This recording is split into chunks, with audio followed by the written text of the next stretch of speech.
welcome back to video pembelajaran seni rupa bersama Miss Esther Cute. Untuk kali ini, kita akan membahas membandingkan dua karya seni rupa seniman Indonesia. Tapi sebelumnya kita akan membahas apresiasi. Apresiasi merupakan penghargaan terhadap karya seni rupa dengan cara menghayati sekaligus memberi evaluasi dan kritik tanpa kehilangan rasa simpati terhadap karya tersebut.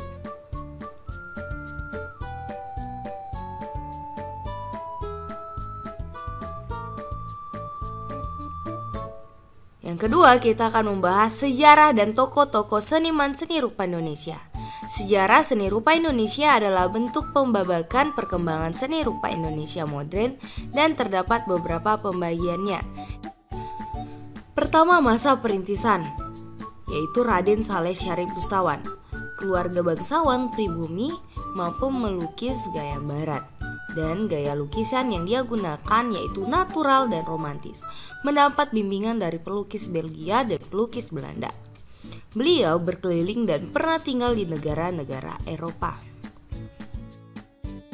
Ciri-ciri lukisan karya Raden Saleh: bergaya natural dan romantisme, kuat dalam melukis potret dan binatang, pengaruh romantisme Eropa terutama dari Delacroix, pengamatan yang sangat baik pada alam maupun binatang. Adapun karyanya, yang pertama ada Hutan Terbakar, perkelahian antara hidup dan mati, Pangeran Diponegoro, Berburu Benteng di Jawa, dan terakhir Potret Bara Bangsawan Tinjauan. Yang kedua ada masa Indonesia Jelita atau dikenal dengan Indie Muay. Selanjutnya muncul pelukis-pelukis muda yang melukis keindahan dan keelokan alam Indonesia. Keadaan ini ditandai pula dengan datangnya para pelukis luar atau barat, atau sebagian ada yang menetap dan melukis keindahan alam Indonesia. Adapun pelukis Indonesia molek, yang pertama ada Abdullah Surya Subroto, Mas Pir Ngadi, Wakidi, dan lain sebagainya. Ciri-ciri lukisan: pengambilan objek alam yang indah, tidak mencerminkan nilai-nilai jiwa merdeka, kemahiran teknik melukis tidak dibarengi dengan penonjolan nilai spiritual, yang terakhir menonjolkan nada erotis dalam melukiskan manusia. 3. Masa Cita Nasional, bangkitnya kesadaran nasional yang dipelopori oleh Budi Utomo pada tahun 1908. Seniman S. Sujojono, Surono, dan lain sebagainya mendirikan Persagi atau Persatuan Ahli Gambar Indonesia.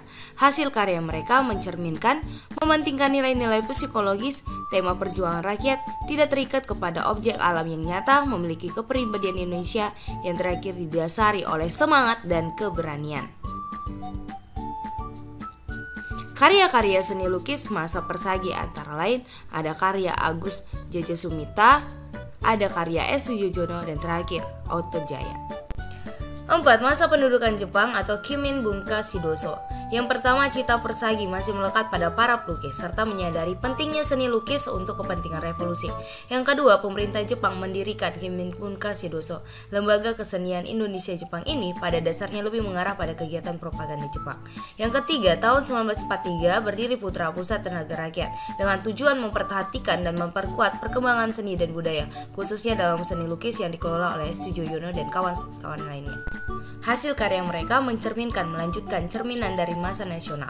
Tokohnya ada S. Sujojono, Basuki Abdullah, Agus Jaya, Avandi, dan lain sebagainya. Masa setelah kemerdekaan. Setelah Jepang keluar dari bumi Indonesia, dunia seni lukis mendapat angin segar. Masa kemerdekaan benar-benar mendapatkan kebebasan yang sesungguhnya. Hal ini ditandai dengan munculnya berbagai kelompok dan perkumpulan seni, yaitu tahun 1946 berdiri SIM, Seniman Indonesia Muda. Tahun 1947 Perkumpulan Pelukis Rakyat. Tahun 1948 berdiri Akademi Seni Rupa SIM. Tahun 1950 berdiri Balai Perguruan Tinggi Guru Gambar. Tahun 1959 Balai Perguruan Tinggi Guru Gambar menjadi jurusan Seni Rupa di ITB. 6. Masa pendidikan formal ditandai dengan berdirinya ASRI, Akademi Seni Rupa Indonesia. Yang kedua, Perguruan Tinggi Guru Gambar yang sekarang jurusan Seni Rupa ITB. Yang ketiga, guru gambar pada tingkat sekolah-sekolah menengah menuntut terbentuknya jurusan Seni Rupa pada Perguruan Tinggi Institut Keguruan dan Ilmu Pendidikan terbesar Indonesia. Pada masa ini, lahirlah pelukis-pelukis akademis seperti Widayat Bagong, Kasujiwa, Edi Sunarso, Sabtoso, dan lain sebagainya. Ini merupakan hasil karya mereka. 7. Masa seni rupa baru Indonesia. Pada sekitar tahun 1974, perkembangan seni rupa Indonesia disemarakan oleh munculnya seniman-seniman muda yang berlatar belakang berbeda, yaitu seniman yang mendapat pendidikan formal dan otodidak. Sama-sama mencetuskan aliran yang tidak dapat dikelompokkan pada aliran atau corak yang sudah ada dan merupakan corak baru dalam kancah seni rupa Indonesia. Adapun kesenian yang diciptakan berlandaskan pada konsep tidak membedakan disiplin seni, mengutamakan ekspresi dan lain sebagainya. Pelopor masa Indonesia baru ada Jim Supakat, Nyoman Nuarta, S. Prinkat, dan lain sebagainya. 3. Karakteristik karya masing-masing seniman. Pertama, Avandi Kusuma, seorang pelukis kenamaan kota Yogyakarta yang sudah diakui dunia dengan karya-karya lukisannya yang artistik. Lukisan yang ia gunakan terkorong dalam gaya ekspresionis yang lebih mengutamakan curahan perasaan dan emosi seorang pelukis dan bersifat bebas. Bebas dalam menggali dan menggambar objek sesuai dengan emosi, imajinasi, dan perasaan yang muncul dari si pelukis. Ini merupakan karya-karya dari Avandi. Yang kedua, Sujojono. Lukisan dari Sindo Surso Sujojono memiliki karakter goresan ekspresif dan sedikit bertekstur.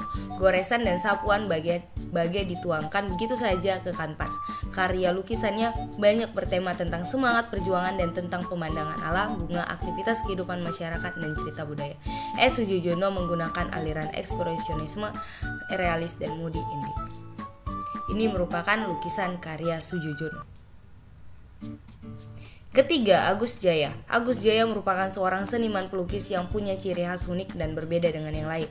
Pada salah satu karyanya, diyakini terdapat pancaran magis dari warna biru dan merah. Terlebih pada kebanyakan lukisan wanita menari, yang menggambarkan kedekatan manusia dengan alam. Karya Agus kebanyakan mencerminkan tema keagamaan. Ia senang mengembangkan gaya surrealisme. Ini merupakan karya dari Agus Jaya. Keempat, ada Basuki Abdullah. Aliran seni Basuki Abdullah telah lama dilansir sebagai seorang naturalis. Karya Basuki Abdullah dinilai cenderung memperindah realitas yang ada, tetapi di beberapa karyanya ia tampak menampilkan subjek lukisannya apa adanya, seperti yang dapat dilihat pada karya berjudul Adik dan Kakak. Ini merupakan karya dari Basuki Abdullah. Yang keempat, kita akan bahas jenis karya seni rupa. Jenis karya seni rupa terbagi menjadi dua. Menurut wujudnya ada 2 dimensi dan 3 dimensi.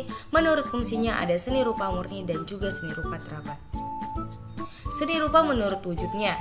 Yang pertama, 2 dimensi atau dwimatra, karya-karya yang hanya dapat dinikmati dari satu arah, yakni arah depan saja, dan hanya memiliki dimensi panjang dan lebar. Adapun contohnya lukisan, gambar, foto, tenunan, dan batik. Yang kedua, ada 3 dimensi atau trimatra, karya yang memiliki dimensi panjang, lebar, tinggi, dan bisa dinikmati dari berbagai arah. Contoh karyanya ada patung, bangunan, boneka, dan beragam jenis desain produk lainnya. Seni rupa menurut fungsinya. Yang pertama, ada karya seni rupa murni yang dibuat dengan niat untuk memenuhi kebutuhan mengekspresikan rasa indah atau rasa estetis. Contohnya ada lukisan, patung, tapestry, atau karya seni rupa lainnya. Yang kedua, karya seni rupa terapan. Karya seni rupa terapan merupakan karya seni yang dibuat dengan maksud utama untuk memenuhi fungsi dan kegunaan yang bersifat praktis. Contohnya ada poster, spanduk, desain, sampul, buku, logo, dan sebagainya. Tahapan proses penciptaan karya seni rupa. Dalam prosesnya dilakukan dengan mengolah ide, teknik, pemilihan media, atau cara berekspresi. Karya seni rupa memiliki sifat subjektif dan individual, dan oleh sebab itu setiap karya seni rupa bersifat unik. Unik artinya satu dengan yang lain berbeda.